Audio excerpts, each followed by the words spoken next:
especially Swapna and Hanu sir, they both are like, they have this vision, you know. Sometimes you be like, why are we traveling like so many locations? But when you see the final product, like yesterday when I saw the trailer for the first time, I was so overwhelmed. I was speechless.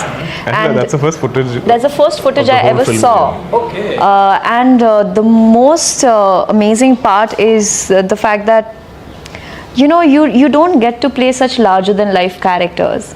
And Sita Mahalakshmi is this hopelessly romantic girl in that era who's decisive, who knows what she wants, and she wants to madly fall in love with this man called Ram, and the kind of efforts she takes to reach out to him.